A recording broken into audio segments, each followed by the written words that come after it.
چھوٹی لڑکی Christmas tree کے نیچے رکھنے کے لیے سونے کے ریپنگ پیپر سے ایک باغ سجا رہی تھی۔ پیسہ تنگ تھا، اس لیے لڑکی کے والد نے اسے اس مہنگے کاز کے تقریباً تمام رول ادا کرنے کی سزا دی۔ تاہم اگلی صبح لڑکی اپنے والد کے لیے تحفہ لے کر آئی۔ یہ آپ کے لیے ہے ڈیڈی، اس نے کہا۔ اس نے ایک ڈبہ کھولا اور اسے خالی پایا تو وہ پھر غصے میں آ گیا۔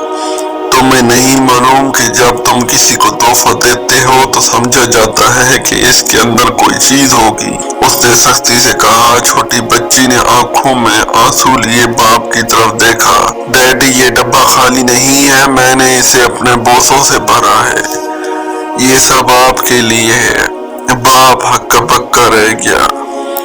وہ اتنا شرمندہ تھا کہ اپنی چھوٹی بیٹی کے گرد بازو رکھ کر اس سے معافی مانگ سکتا تھا۔ اس شخص نے اپنی زندگی کے کئی سالوں تک وہ سونے کا صندوق اپنے بستر کے پاس رکھا۔ جہاں بھی وہ اداس اور مایوس ہوا، اس نے وہ ڈبہ کھولا اور اس پیار کے بارے میں سوچا جو اس چھوٹے بچے نے اس میں ڈال دیا تھا۔